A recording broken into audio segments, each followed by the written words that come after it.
This conference will now be recorded.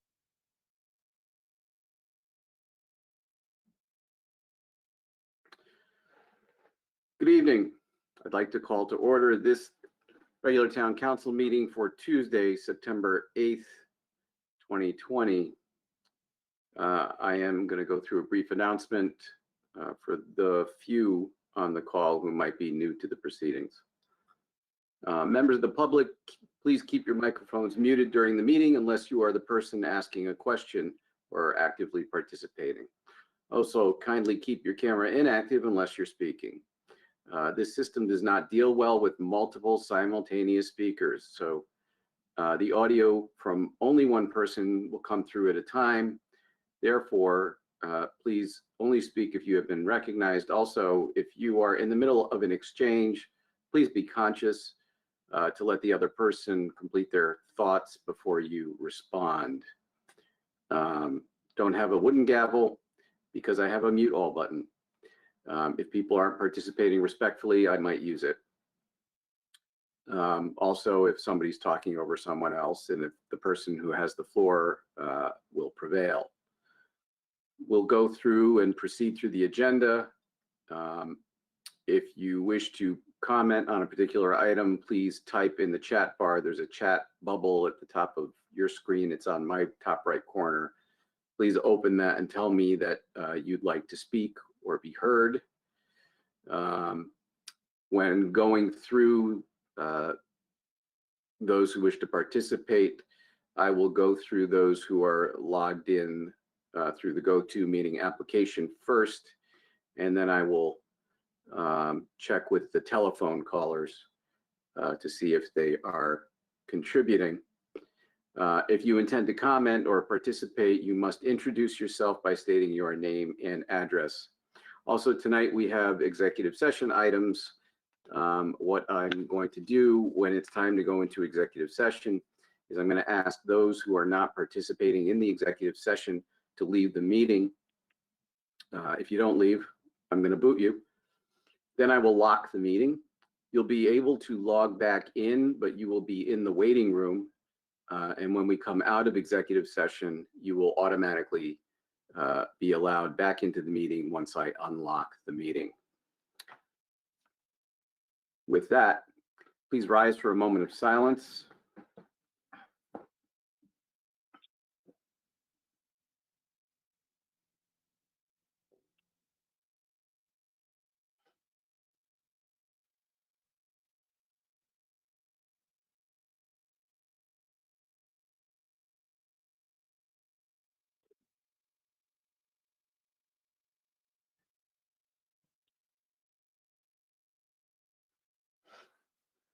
We'll have the Pledge of Allegiance. I pledge allegiance to the flag of the United States of America and to the republic for which it stands, one nation, under God, indivisible, with liberty and justice for all. Madam Clerk, would you please call the roll? Certainly. Fishbein, Here. Laffin,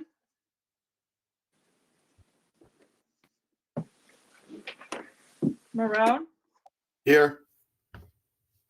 Morgenstein. Here.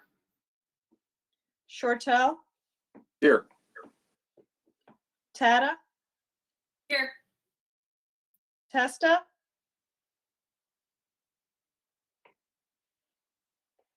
Zandri, Here. Chairman Savoni. Here, Councillor Laffin did advise me that he had a conflict this evening.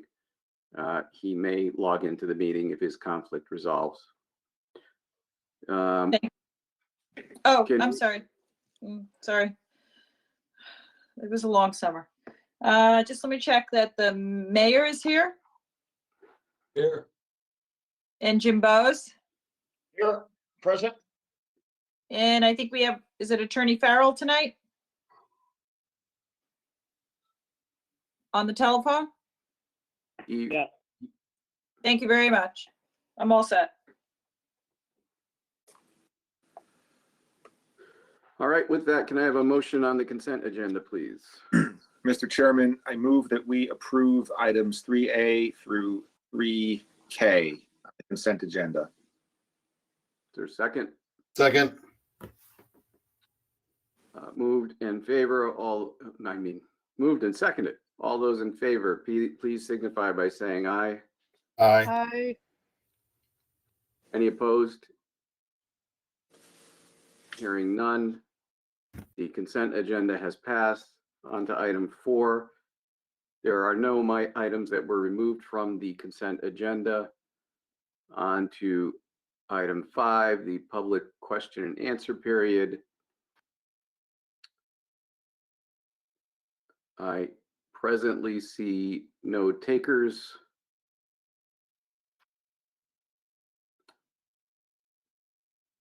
And so we will move on from the public question and answer period on to item 6. Can I have a motion, please? Mr. Chairman, I move that we approve adding TAB or TAB Computer Systems, Inc. estimated expenditures of $18,000 to the fiscal year 2020-2021 bid waiver list. Can I have a second? Second. Thank you. Moved and seconded. Chief and Deputy Chief, I think I saw that you had logged into the meeting. Can you please walk us into this? Thank you, Mr. Chairman. I'm going to ask that Deputy Chief Wilson describe the request, and then we'll both be able to answer questions. Sure. Thank you. Thank you for having me. Probably best to give a little bit of background why we're requesting a bid waiver for TAB. The Wallingford Fire Department originally requested a bid waiver for TBNG, which you guys approved. And TBNG is to provide our contracted IT service for the Wallingford Fire Department in this current fiscal year. We chose TBNG because of the outstanding work that they did with the Wallingford Police Department and their expertise in working with sensitive data when it came to public safety. So we had employed TBNG to do a network vulnerability study, which was completed in June 15th of 2020. So it was long after we had developed the budget and were looking to actually move 100% over to them to do a whole managed IT plan. But unfortunately, in order to have this fully managed IT plan, numerous network upgrades had to take place, which was outside of our funding, inside of the IT category. So we have to stay with TAB for just one more year while we make all these network upgrades. So we're going to be looking to do a capital expenditure next year to do that.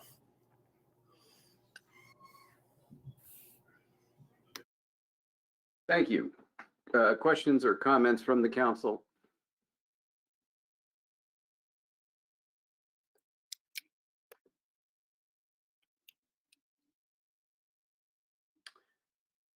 And any questions or comments from the public?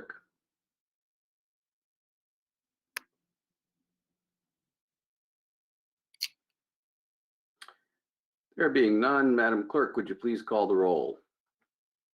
Certainly. Fishbein, Yes. Marone, Marone. Yes. Sorry, Barbara. Couldn't get to the mic fast enough. That's okay. Thank you. Morgenstein, Yes. Shortell, Yes. Tata. Yes. I don't think Test is here still, right? I don't see it. Dandry, Yes. Chairman Savoni. Yes. And the motion passes. Yes, it does. All right, on to the public hearing, which is to consider an act on amendments to Chapter 43, purchasing of the code of our town. Before we go to the public, Ordinance Committee Chairman Shortell, would you please give an introduction of what's happening here? Certainly. Thank you, Mr. Chairman.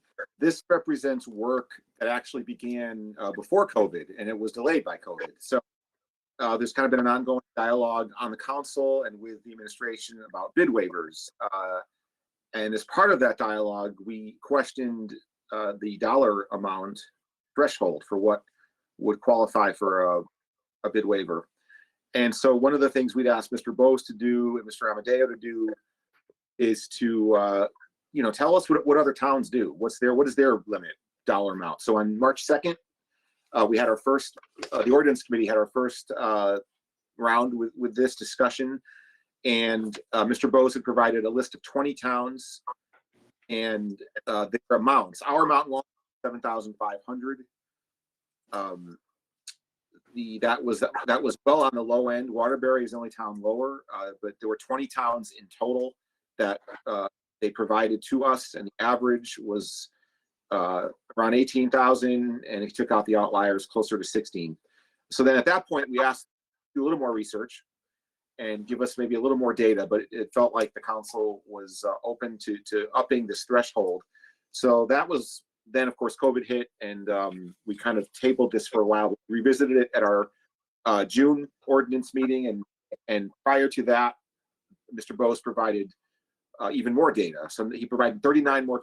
So we have a total now of 59 other towns that Mr. Bose has looked at and Mr. Amadeo has looked at, and the average dollar amount for a bid waiver to kick in for those towns was around $16,500. So with that in hand, the ordinance committee looked at this. I guess it was a June 18th meeting, and we approved a change to Chapter 43, or Section 43, Chapter 43, Section 11. That raised the amount from 7,500 to 16,000 based on the data that I just reviewed with you. As part of that discussion, we looked at some other dollar amounts that we felt to be consistent. We wanted to look at. So another item that we looked at was the open market procedure, which is Chapter 43, Section 12, Item B. And this is about when you have to get at least 3 competitive bids. If it's over this dollar amount, you have to do that. We raised that amount from $300 to $750. And then the last thing we did as part of this is Chapter 43, Section 15, emergency purchases. The basic that dollar amount that was at $4,000. Currently is $4,000, and so that should have been synced up with 7,500 that we had. It wasn't. We made that $16,000 for emergency purchases. So those are the changes. That's kind of sorry to go long-winded, but I wanted everyone to understand that there was a lot of research that went into this. We didn't arbitrarily just pick a number. Somebody may criticize, well, you're doubling it. Yeah, we're doubling it because we were an outlier as far as the other communities. So I think this brings us in line with what other towns are doing. I think it just makes it it's a win-win. It makes it more efficient as well. So that's my intro to this. Thank you, Mr. Chairman. Thank you.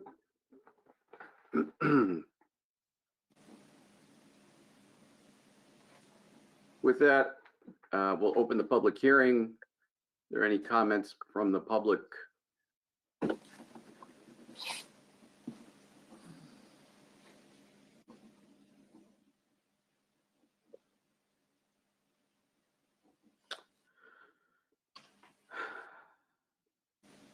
Seeing no comments from the public, I bring it back to the council for discussion. Before the council discussion, I'm going to ask for a motion on the ordinance. Sure. I move that I keep talking till I move that we approve the amendments relative to Chapter 43, purchasing of the Code of the Town of Wallingford as represented tonight. Second. Moved and seconded. Discussion or comments from the council?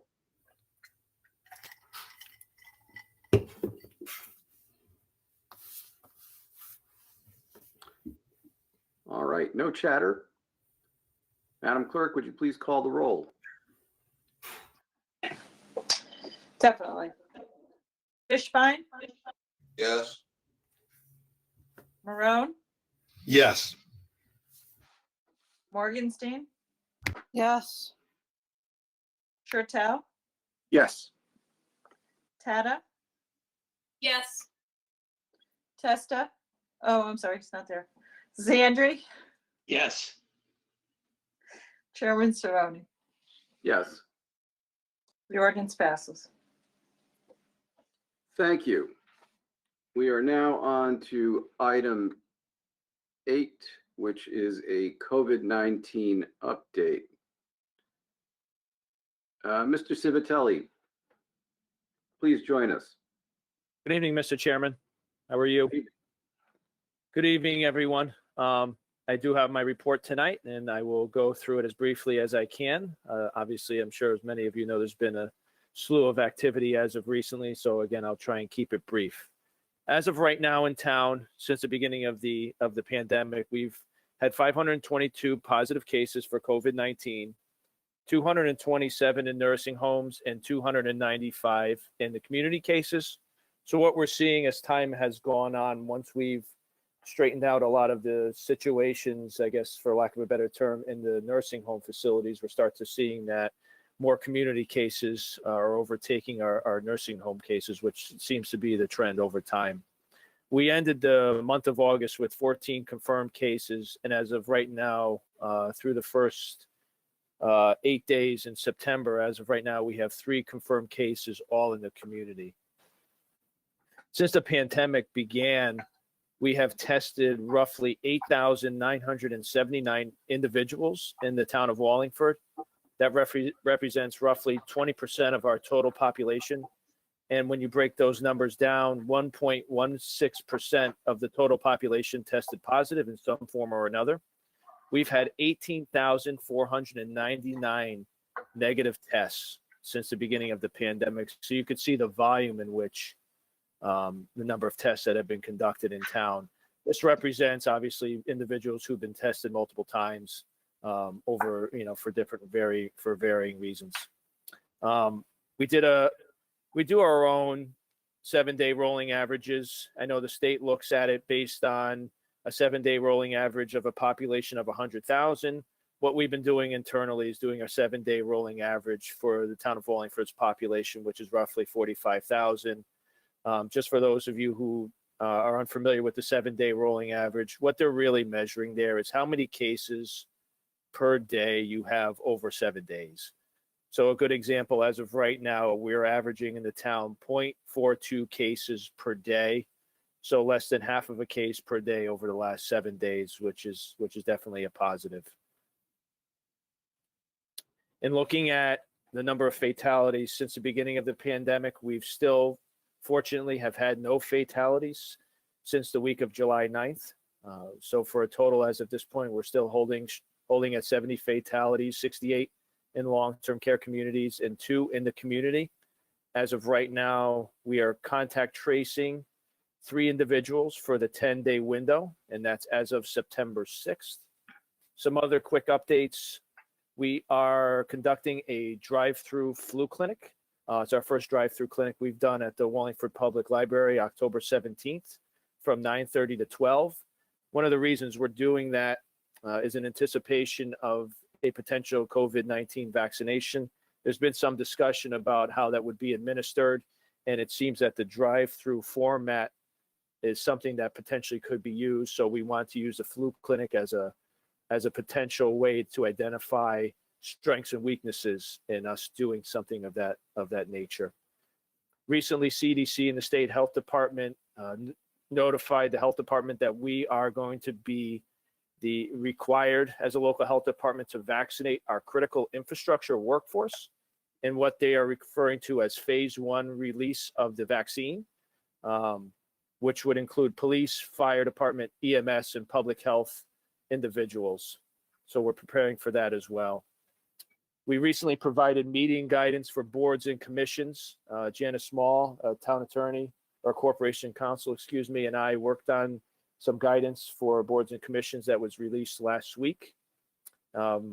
More recently, I have some good news in that the town received $180,000 from CDC for capacity response related to COVID-19 over the next 30 months. We've developed a budget at this point that we are submitting back to the state to address some of the needs we have in our community. And last week, I also did a government TV taping. I believe it was the first one since the pandemic hit that is now available online on YouTube. So that is the overall view of what we're working with now at this point, and I'll defer back to the council for any questions. First up is Councilor Shortell. No, you answered my question, Mr. Santelli. Thank you for everything you're doing, and thank you for the update. Sorry. Thank you, Councilor Shortell.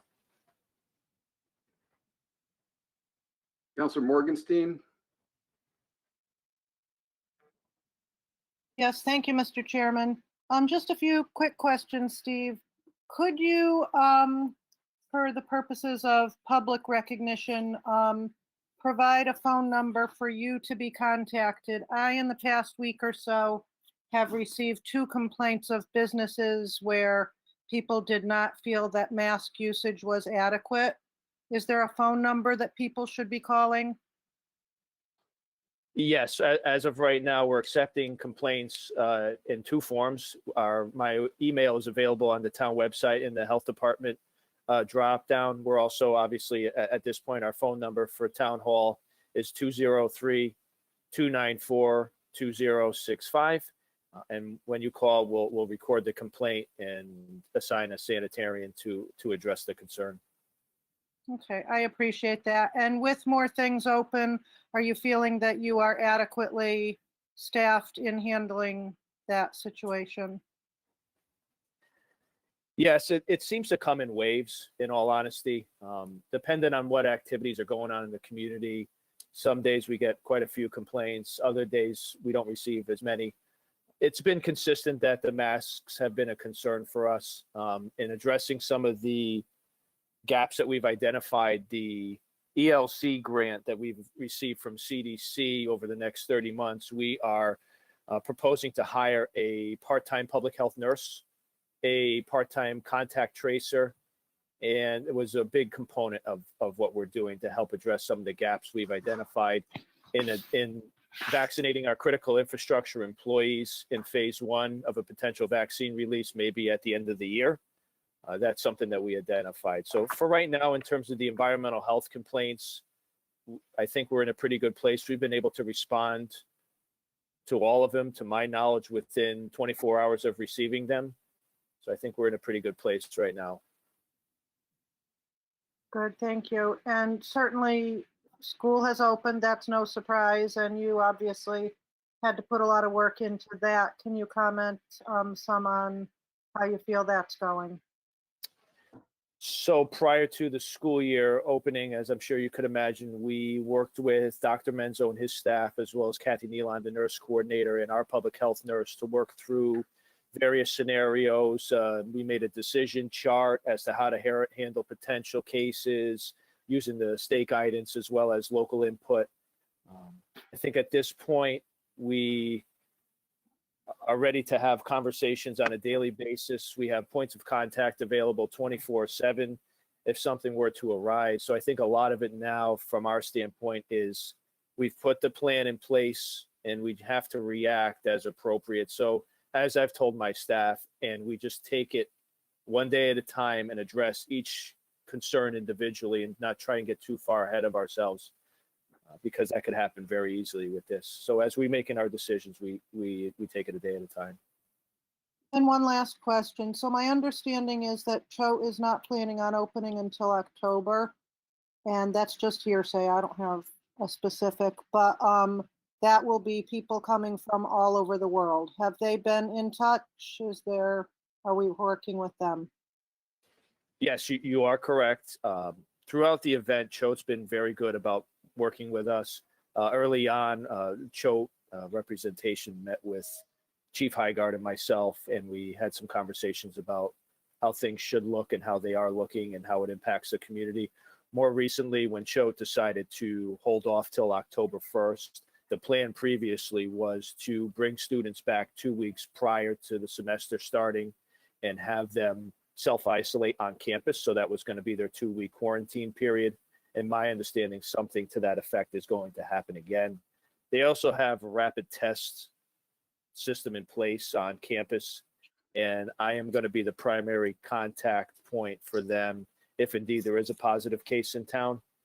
What's happening, and I'm sure many of you are seeing across the country and across the state, is that as colleges have returned, we're seeing a spike in cases on campuses.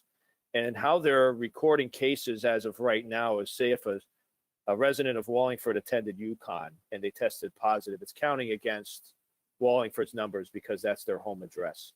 So while they may not be here in town, they're being counted as a town case. So I'm not quite sure how that's going to work out in the long term as to how the cases are going to be classified.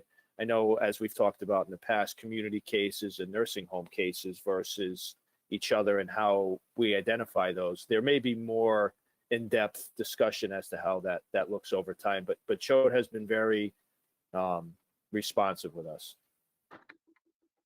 Okay, thank you so much, Steve. Thank you. Councilor Marone? Thank you, Mr. Chairman. Steve, my question is going to go kind of in the opposite direction. So your department has done a fantastic job at trying to manage this crisis, with the advice from the state and whatnot. The cases in Connecticut are down at an all-time low, from where we were several months ago. We had talked about phase 3 reopenings. That hasn't happened. So we're sort of stuck in limbo from an economic and social perspective. School is kind of strange, without sports and without band and sort of those things. So as Wallingford's expert on this, do you think we're at a point now where we could begin reopening things and getting back to normal? That's a great question. It's a loaded question, but I think I've had a lot of questions on that, in that it seems like we're in a position where we're hobbled as a society, and we're trying to have a functioning society as well economically, as well as from the public health perspective. As of right now, I know the governor's position is that, I think he was pretty public on that, is phase 3 is on the shelf, I think, as it was described. We've tried to get further clarification for that because it obviously impacts not only our businesses, but obviously there's been a lot of concern around high-risk sports as of late. We're fully aware of that. We've been involved in that discussion. We're trying to get as much information as we can. It's very hard for me to say at this point. As a town, we're doing well, but I think what's happening is you're seeing in the schools, they're not only using local numbers to define how school will be in session, they're also using the county numbers. So we've been monitoring those as well. And more recently, things have been doing better as a county, New Haven. So it'd be hard for me to say either way, but at this point, we're still waiting on further guidance from the governor's office on phase 3.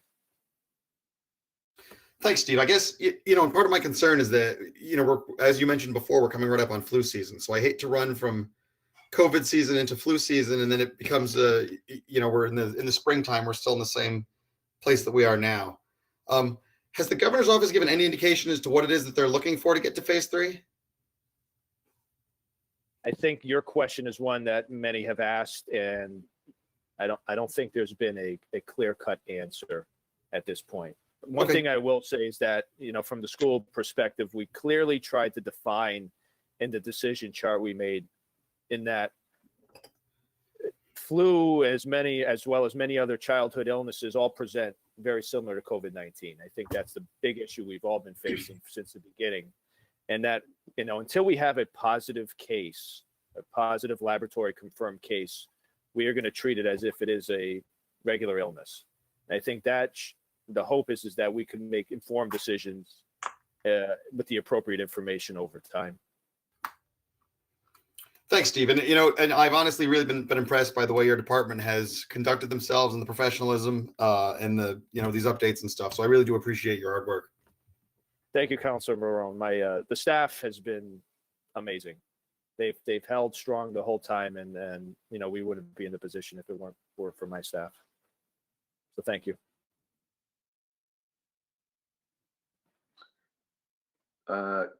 Councilor Tata? Thank you, Mr. Chairman. Hi, Mr. Sabatelli.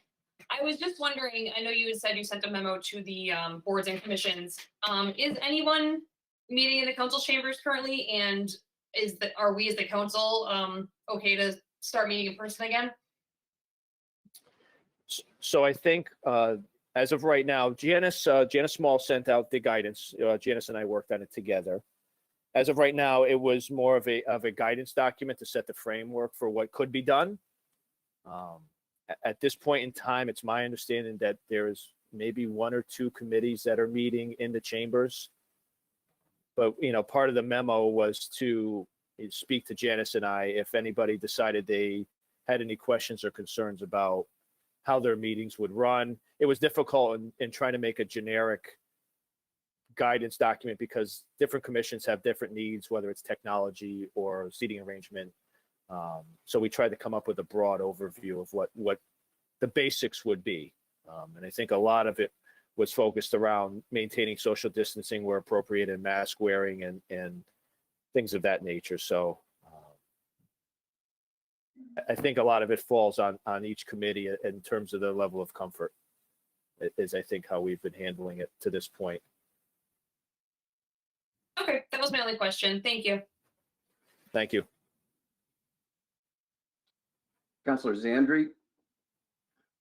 Thank you, Mr. Chairman. How you doing, Stephen? I'm doing well. How are you? Good, good. So I have a couple of quick questions, and I want to start off with a clarifying point. So I want to make sure that I still personally understand the mask requirements and the social distancing requirements. The way that I understand them is people are to wear masks if they cannot maintain 6 feet away from one another. Is that still the current guidance, or has that changed? It's evolved so much, and it even, to be perfectly honest with you, that we had to keep getting clarification because as the governor's order is modified over time, the way our understanding of it is that the masks are required when you're in public spaces at all times, and then if you can't meet the social distancing, that's when it becomes more ideal to have one on. Right. And I think So, what happened over time is that people felt more comfortable having the 6 feet and the mask. right, and that's kind of where I want to go with this. So I mean, and it depends on how you ask somebody. So the guideline reads, the last one that I read, you must wear a mask if you cannot maintain the 6 feet of distance. You don't have to wear a mask if you have a medical reason, but you have to, now it's actually to the point where you need a doctor's note. Doesn't have Correct. to say why you do not have to wear one, but it has to say basically like a doctor's note that says, yeah, this person's got a condition undisclosed, but basically it's a doctor's note. And the reason I kind of preface this, it kind of goes back to some of the conversation we're already having, and gee, when do we get to phase 3? I think many people have resigned to the idea that even if we were to slightly restrict or loosen the restriction, businesses are forcing their customers basically, listen, no shoes, no shirts, no mask, no service, and that's their right too. So I guess what I'm trying to say here is, what do we feel about, taking a position and saying to Hartford, hey, look, we're going to adhere to all these rules. We're not going to go against any of them. As a matter of fact, most of our businesses require, and people are wearing them. Why can't we continue to expand what we do? My concern is much like Councilor Marone's. My concern is fever season's going to come. I don't care whether it's diagnosed as flu or COVID. Everybody's going to say COVID. We're going to end up having a situation where we revert and make things societally and business-wise worse. We're losing, and I don't want to make this a debate or a discussion on health over business and money over people because it's ridiculous. But there's a point in time where we have to say, I refuse to call this a new normal. This is the normal now. I want to know when we get back to normal, and how do we progressively get there? We have to be smart. We have to be intelligent. We have to be safe, but we have to move forward, and we're not. Is there any way that we can put some guidelines or definitions around? The curve is flat. It's 50 people across the state in the hospital. And I would like to know if we can get clearer guidelines on what we are to do. Do you have any ideas or any input there?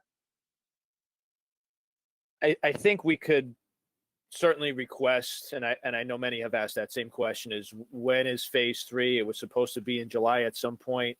And what is the metric we're looking for to advance to phase 3? Is it that we're vaccinating in our communities? Is it that we've had a few good weeks of school, so we feel comfortable moving forward with phase 3? I don't know if that's been articulated in any form, and I agree with you. I think that's why there's some frustration, because we have the economic side of it is the toll has been devastating to many, and with little light at the end of the tunnel as to how this is going to work. So we could certainly try and get clarification on the state side as to what the thought process is. How low do the cases have to go? Is it the timing of it? Are we waiting for a vaccine? These are a lot of questions that I could certainly question the state offices on. I would appreciate that, because I feel like we're not even at a position of where this is goalpost moving anymore. I don't even know whether, are we talking goalposts, a line in the sand? What is it? Because there's been the initial things of, like I said, flattening the curve. We are maxed out on respirators. The capacity in the United States is full at 150,000 units, if I'm not mistaken. I know I just read that. So again, it is not a time to be careless. It is not a time to be brazen about anything. But like you just said, we don't even have a definition. What if it's, at what point do the vaccinations make a dent, if it's vaccinations at all? What about the families that refuse to do that religiously? I don't do vaccinations, or whatever the case might be, and so on. I really think we need to get some definitions. Otherwise, it is merely the whim of anybody that is making a decision, and I think that's bad for everybody. It's been difficult for our office in that we've been dealing with the state guidance as well as Department of Economic Development's reopen guidance. So the Director of Health is the authority for enforcing the reopen guidance, which encompasses all the places we normally inspect and license. However, there's other things beyond that with the masking requirements, et cetera. But then at the same time, as you alluded to, we had, phase 1, phase 2, we kind of had clear guidance as to how that was going to happen and when. And at this point, I think that, we could certainly ask for further clarification as to phase 3.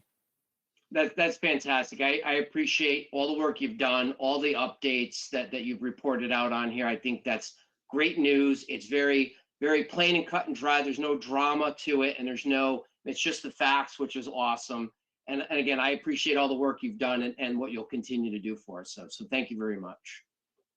Thank you, Councilor Zanzi. We've tried to keep it straightforward, keep it local, and then try to add some stuff that is relevant to our county and our state.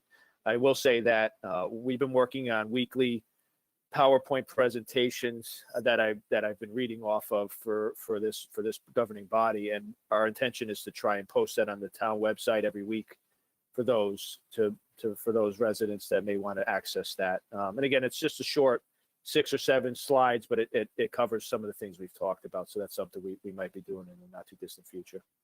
Fantastic. Thanks again. Thank you. Back to Councilor Morgenstein. Yes, thank you, Mr. Chairman. Just briefly circle back to the boards and commissions, and I don't know that Steve has the answer for this. This might be moving forward with Corporation Council. So if some boards and commissions are choosing to meet inside Town Hall, are we asking that they continue to provide remote access for public? The way things were worded in what I read, there was the talk of the 6 feet distancing and such.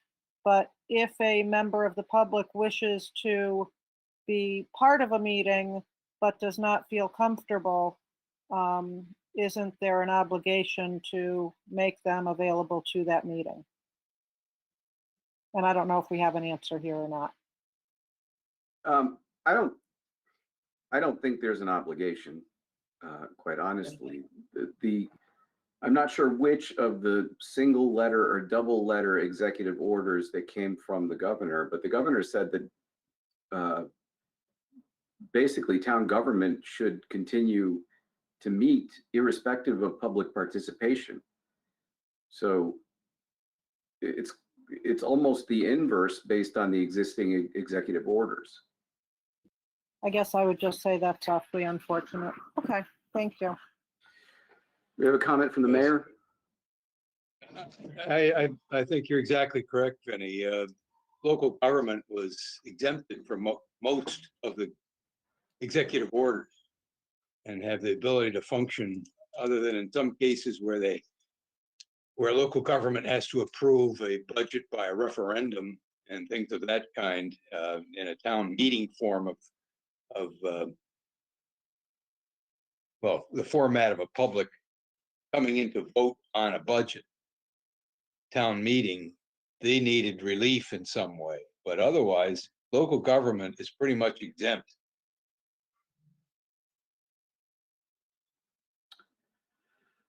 Again, I'll just say, I think that's unfortunate that that is the attitude, but thank you. It's not an attitude, it's the executive order. Yeah, I don't want to have an argument, but the fact is that members of the public normally could participate in meetings, and there are going to be people who, if we don't feel that the extra effort of doing a Zoom alternative for people to be able, yeah, we're following the rules. And I'm simply saying sometimes following the rules doesn't allow for everyone to have the access that would be appreciated. So we don't have to necessarily do it.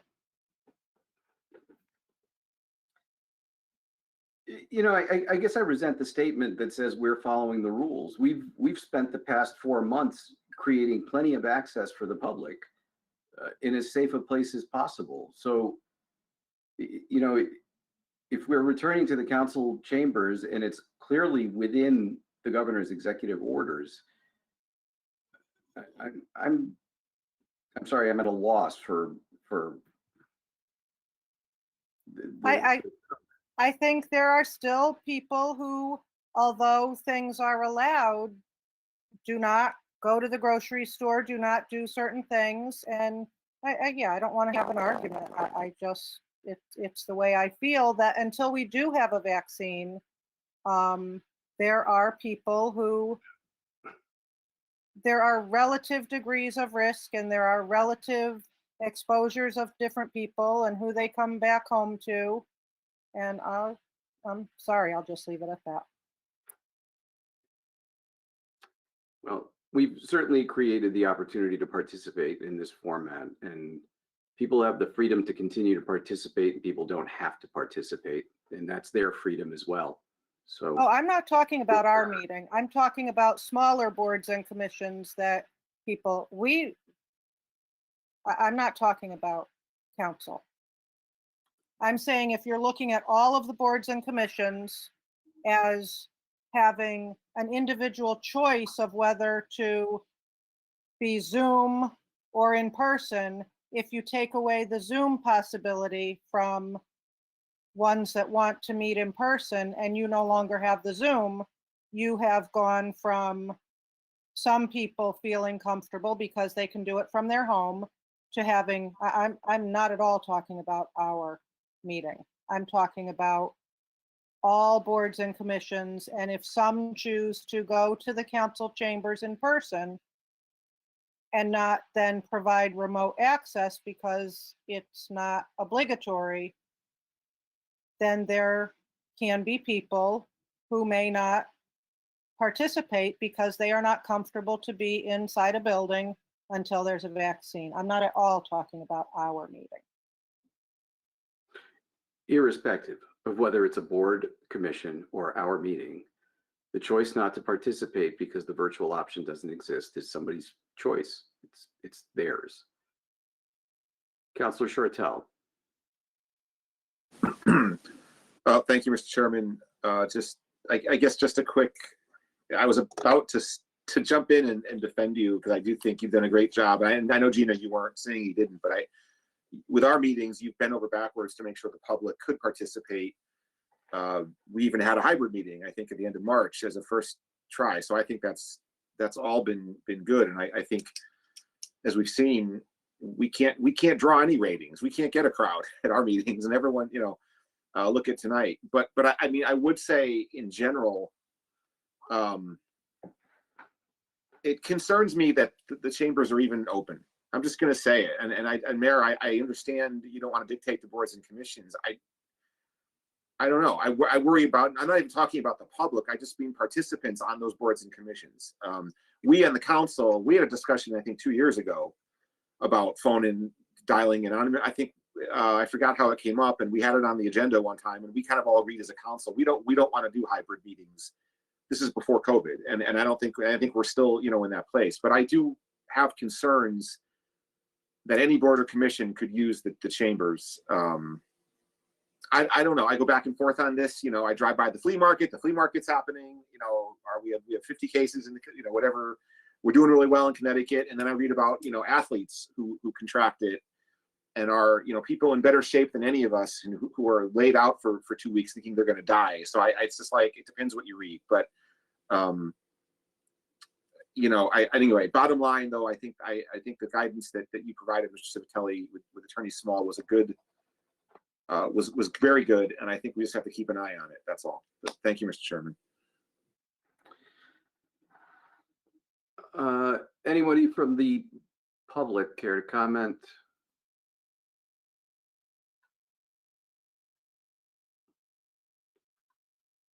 Mr. Civitelli, do you have anything for us to wrap up? No, Mr. Chairman. Thank you.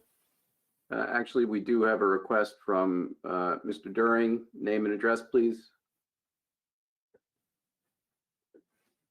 Patrick Deering of Sharon Drive. First and foremost, I just want to thank Mr. Civitelli and everyone else involved for everything that they've been doing. I know this is such a tough time. It's so easy to find one thing that we disagree with, two things that we disagree with, and criticize. Just want to thank everyone on this meeting for all their. In regards to the discussion about whether or not to continue to be in the council chambers or online, I do understand that there are some people who, due to health reasons, will be making the choice to stay at home a little longer than what most others will be doing. And I would hope that there, if possible, are options for them to be able to stay at home to protect themselves and their families while still being able to participate. But again, I really just want to thank everyone. I know these are tough decisions. There are no easy answers. I know how much work goes into this. I want to say thank you.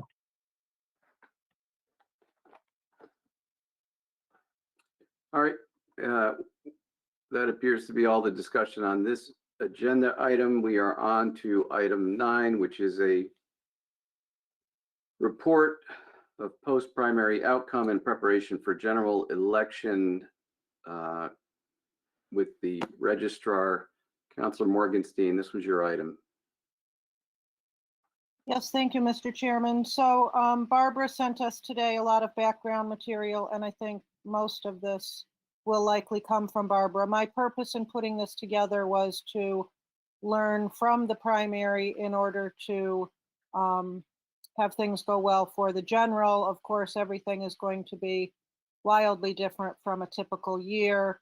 And I wanted to be sure whether the clerk's office or the registrar's office had any needs that the council might be able to help with.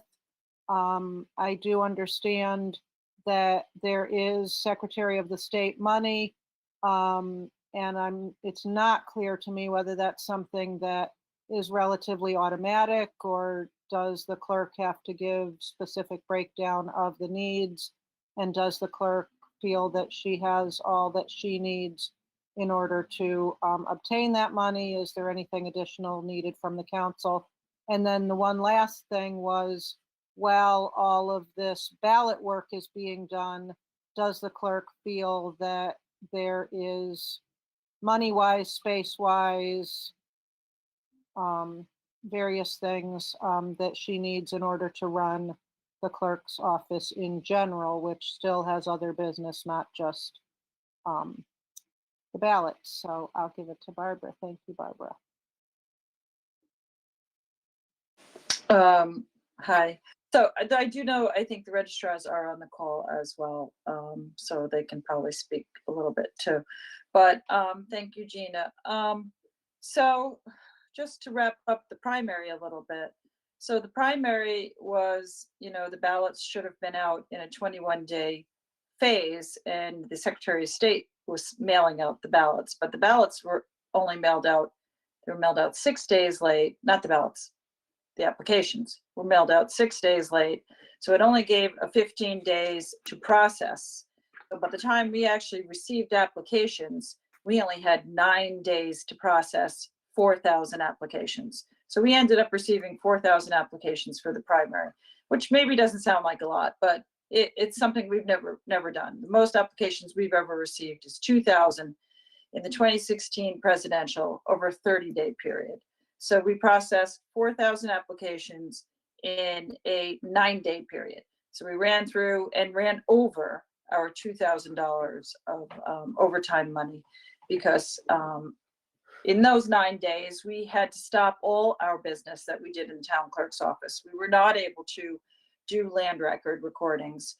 We did not process any mail. We only did election work. And then we were interrupted by people who would come to the counter or the telephone.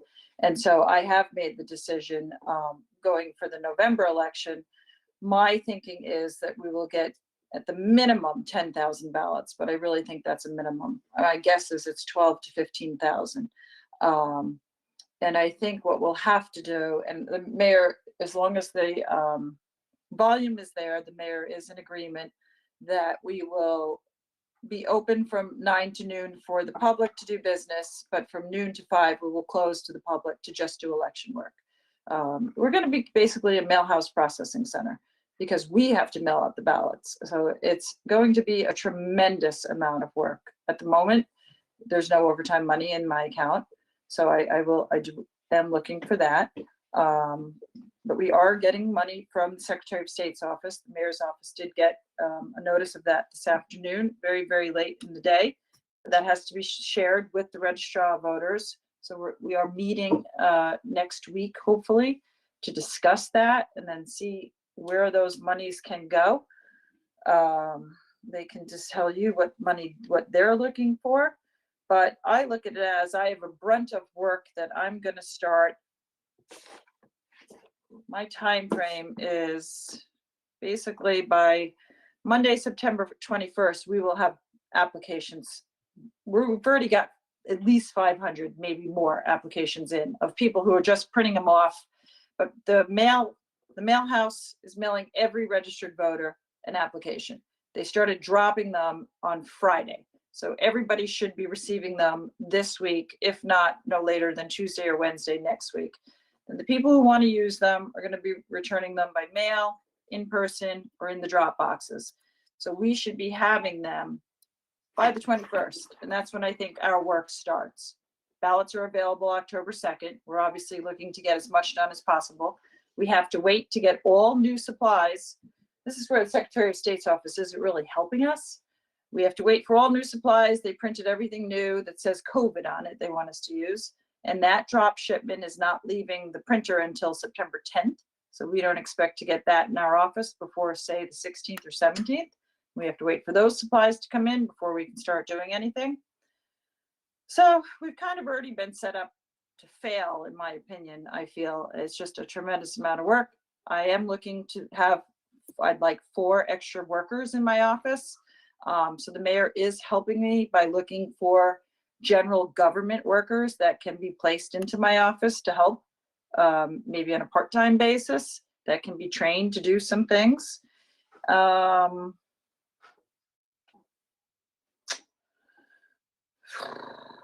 don't know what else. It's just over. I'm gonna be honest with you, it's overwhelming. Right now I'm ordering my ballots, so that order will be placed tomorrow.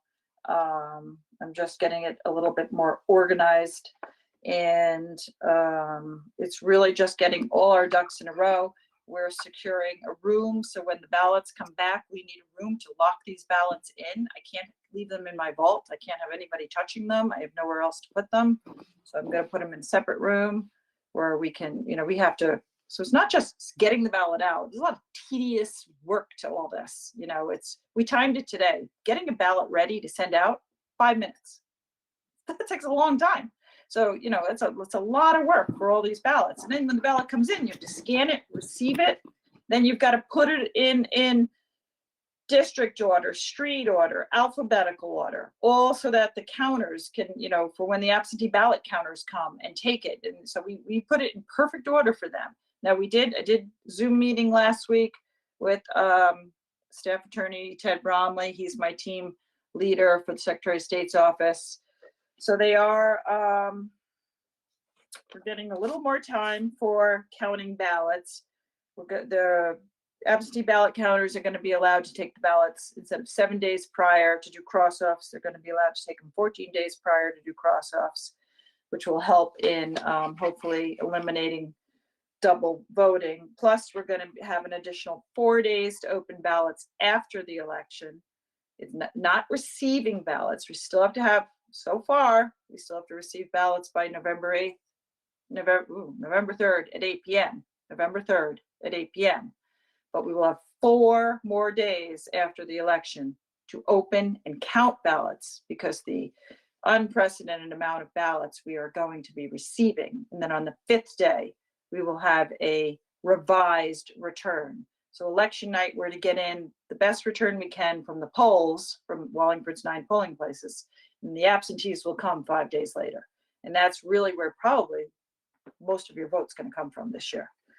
So that's something we just learned last Thursday.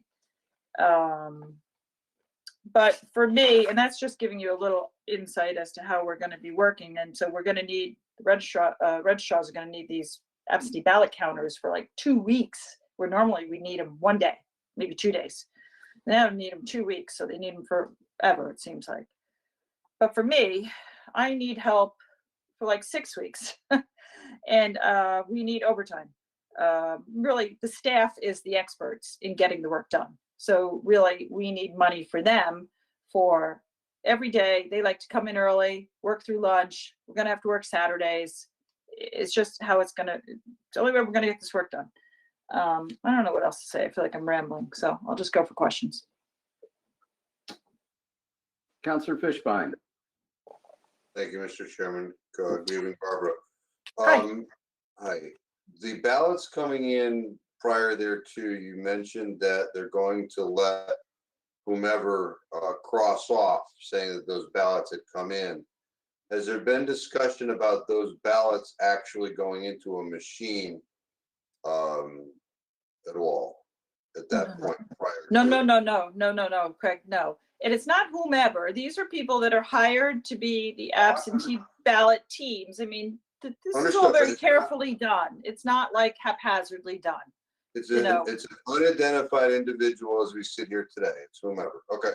So okay, they're unidentified, but there is a head absentee ballot moderator who's in charge of all this, who has to sign out the ballots from the clerk to the registrars. It's all detailed. We try our best to, everything is very detailed, kept. It's not like just flying out the door. So please don't portray that. And so these people, they never open the ballot. There's been discussion about those ballots going into a machine. No. Okay, because I'll tell you that we are going into special session on September 30th, and that is going to be discussed.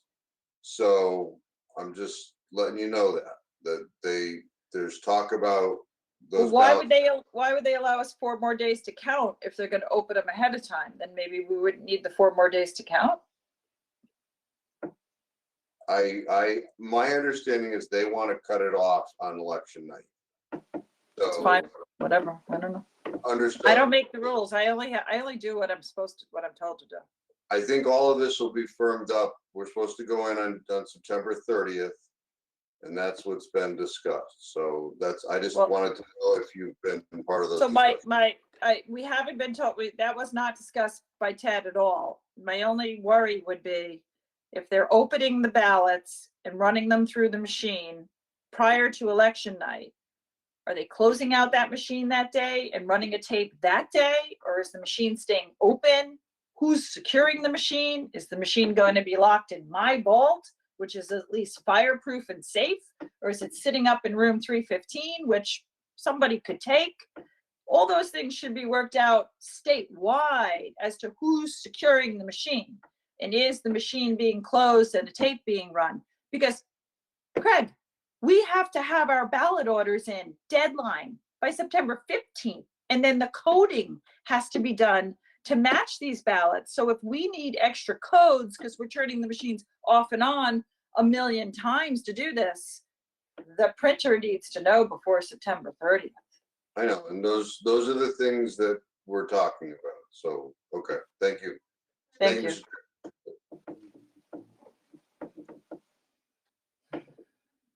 Counselor Morgenstein? Gina, did you want to ask the registrars anything? Well, I just had a question for you, which Okay. I'm assuming that the 4 days post-election to open, which exists currently but might have some controversy, is Connecticut only? That's not a national, that's Connecticut. No, that was, Yeah. we were told that was, right, that was just us, and that was Right. what was discussed and determined, so. And yeah, I mean, I don't see the registrars here. Are the registrars here, and do the registrars have any information? They probably, my guess is called in. No, Hello, there was only anybody? one telephone caller and I've identified it. Yeah. Yeah, so I don't think we have the registrars here. I would Well, they- assume there probably is some info from them, but any Well, they chance both you- had the agenda and both said they were gonna come on, but I guess not. Yeah. Okay, thank you. So yeah, I mean, it's really, we need the money sooner than later. But I think, we're gonna have a meeting with the mayor. We'll discuss how the money that's coming from the state is gonna be dispersed. Sounds like the registrars need a lot of money. I'm not looking for as much money. But I need my money for long-term, get a lot of work done, not for a one-day event. And So I guess- need support. So I guess a question that we should be asking as the council, do you feel the timeline of a meeting for us 2 more weeks from now? Would you, if you needed extra money, find that timeline for anything from us? Since it doesn't sound like we know what you're getting from the state, and therefore you wouldn't know if you need us to approve anything. Well, I think by next Tuesday, we will know what we're getting from the state. And I think as long as we can appropriate it next Tuesday night, I will be fine. But it has to happen next Tuesday night. So I assume we're not meeting for 2 more Tuesdays. I don't think I think we can handle it by next Tuesday. You think I will be fine by then. next Until then. meeting? Okay, thank you. All Thank right, you. get some rest. Thank you. Thank you. Any questions from the public?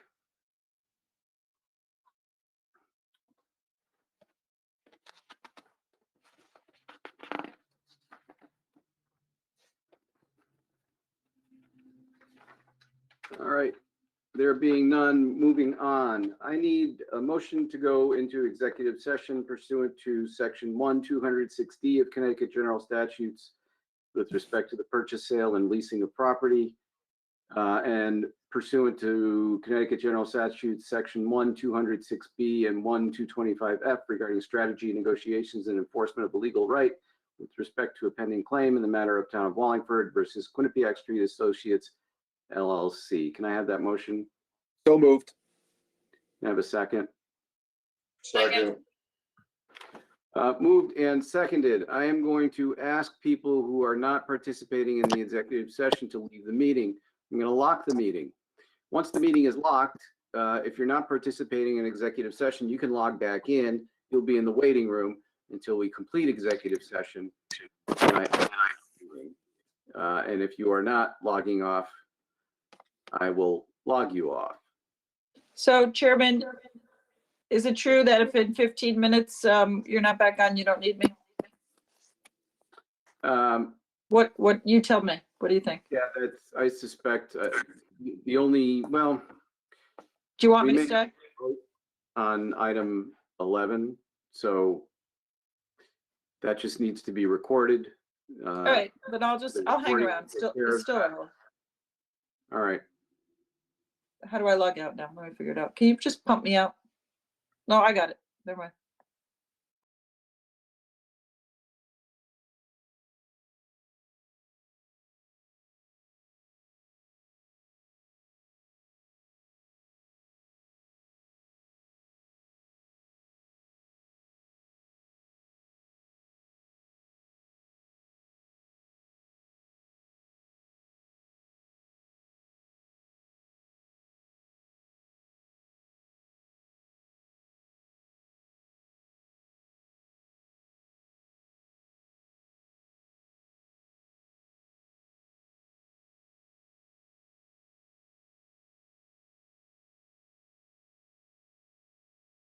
Have a motion to come out of executive session, please. So moved. Second, Moved and seconded. All those in favor of coming out of executive session signify by saying aye. aye. And any opposed? Hearing none, I declare the motion in public session. Can I have a motion on item number 11, please? Or 12, rather, which is related to 11. Mr. Chairman, motion to authorize the settlement in the matter of claim between the town of Wallingford versus the Yakka Street Associates LLC, as discussed in executive. I don't know if that's the proper way to word it. That was it. Second. Second, Mr. Moved Chairman. and seconded. I'm sorry? No, we're good. Thank you. Moved and seconded. Councilor Fishbein, was your comment for earlier or now? Now, sir. All right, Councilor Fishbein. Thank you, Mr. Chairman. So we've been presented with a lien for blight and possible resolution of that. And, you know, my concern, what's presented to us is the proposed settlement number. I'm not going to get into the, you know, what we're actually dealing with, but it's 20% of what our lien is. And the intent of our blight statute is to reasonably have people come into compliance with rules that not only are established by our body through ordinance, but perhaps through planning and zoning, perhaps through the health department. You know, that's the reason why we have blight. And we've decided to have a system in our town to enforce through utilization of a blight lien. And what's before us on this resolution, this possible resolution, is a blight in our downtown area that was there for in excess of a year. We're not talking about a short period of time where, you know, the parties came together and said, you know, I didn't recognize it, I didn't know about it, that kind of stuff. You know, from the information that I've been given, I don't think that resolving it at 20% of what it is advances not only this project, but other projects around our town. And therefore, as presented, I'm prepared to vote against the motion. So thank you, Mr. Chairman. Before other councilors discuss this item, I just urge you to consider the benefits of discussing strategy in executive session. While some of the items that were discussed were public record, some of the facts that were discussed in executive session were part of the strategy and negotiations, and therefore would not necessarily be subject to mandatory disclosure. So please, councilors, be cognizant of that in your continuing comments, if there are any. Councilor Zandri. Thank you, Mr. Chairman. I have concerns as well, and I want to go a little slow here to kind of heed to your comments, Mr. Chairman. I guess my concern is I feel like we have to make a decision where we're kind of shoehorned into a spot. I don't like the spot that we're being pushed into, and I've got some concerns about not the future, not where it's going, but basically the settlement and how it's reached and what we're dealing with. So I've got some concerns with where we're being placed to make this decision. So I'm having some trouble coming along to make the right decision for the town based on existing ordinance rules. I'll try to leave it at that. So thank you, Mr. Chairman.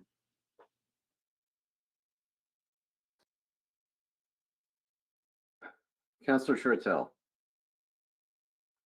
No, thank you, Mr. Chairman.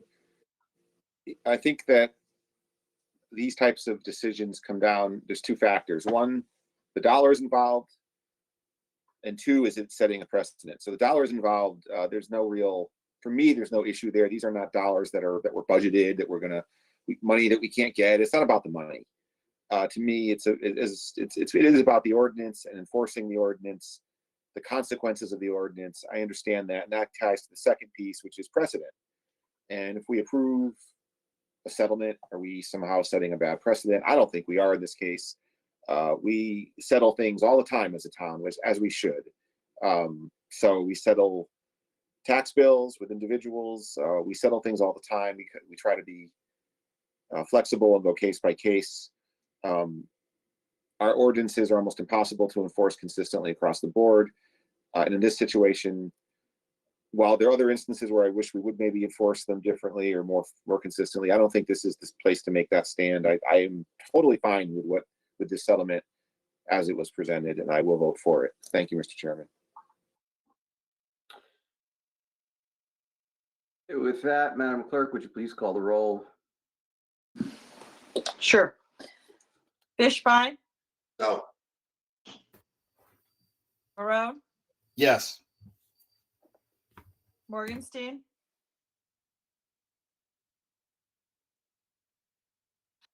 No. Shurtell, Yes. Tata, Yes. Zandri, Abstain. Chairman Savoni. Yes. The motion fails. Point of order, Mr. Chairman. Oh, no, I did get Marone. I apologize. You got me. No, Mr. Chairman. Councilor Marone. Is can we ask corporate counsel if a council individual is allowed to not vote or abstain from a vote without a conflict of interest? We can ask. Attorney Farrell, are you still on board? Yeah, I'm still here. I think that you can abstain on anything you want to. I don't think you're forced to vote. You could actually walk out of the chambers and not vote. It's been done before. That's my understanding of Robert's Rules of Order. You don't have to vote.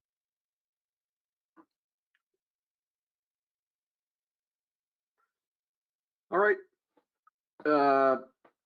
There being no further business on the agenda, I will adjourn the meeting and end the recording. This conference is no longer being recorded.